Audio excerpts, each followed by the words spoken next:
يا مساء الفل عليكم حبايبي، عاملين ايه؟ يا رب تكونوا بخير. معكم منى المسلمي. النهارده بقى الجو ساقع كده، نعمل طبق كده ناكله بالمعلقه يدفينا باسهل طريقه ممكن تشوفوها. نعمل مع بعض الكشك كده بطريقه سهله وبسيطه واي حد يقدر يعمله. يلا بينا اوريكم عملته ازاي، والفراخ الدايبه زي ما انتوا شايفين كده.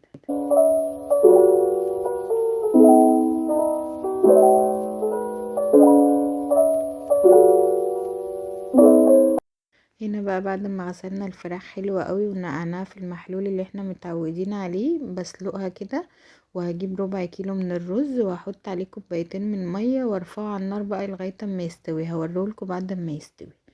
وهحمر بقى البصلة. هنا طبعا هي بتاخد وقت، هنسيبها بقى تاخد وقتها تماما ونرجع لها تاني.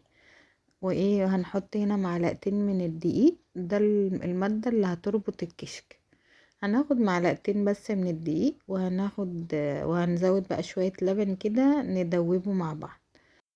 ندوب بقى حلو كده بالمعلقة لغاية ما يدوب تماما والكلكعة دي تروح تمام.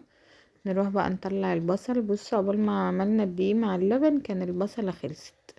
وهنا بقى كان الرز استوى تماما زي ما انتوا شفتوا كده. بعد ما حطينا عليه كوبايتين من المية، هننزل بقى بالدقيق او على اللبن اللي احنا عاملينه، المادة الرابطة.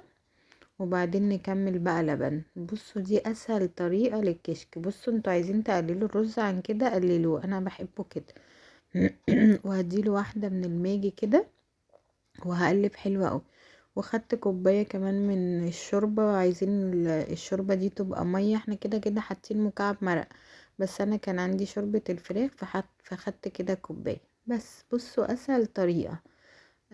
مش هياخد منك 5 دقايق. على نار هادية كده بقى، ونجيب معلقة صلصة ونحط عليها معلقة زيت ونص يعني ربع كمان ملح وفلفل اسود، ونقلبها حلو قوي كده. وندخل بقى الوراك دي كده الفرن، ايه تاخد كده اكنها مشوية، عشان احنا مش بنحبها مسلوقة وانا مش عايزة احمرها. وندخلها الفرن بقى على الشواية قبل ما نغرف بقى الكشك كده. بصوا كان طعمه رهيب، والاكل بالظبط ما خدش اكتر من نص ساعة. هو سوى الفراخ بس، كشك ما خدش معانا اي حاجة. وبألف هنا عليكم يا رب. بصوا بقى الفراخ بعد ما طلعت كانت مستوية ودايبة ازاي. وبس كده حبايبي، خلصنا بقى فيديو النهاردة. اتمنى تجربوه يعجبكم. اشوفكم فيديو جديد.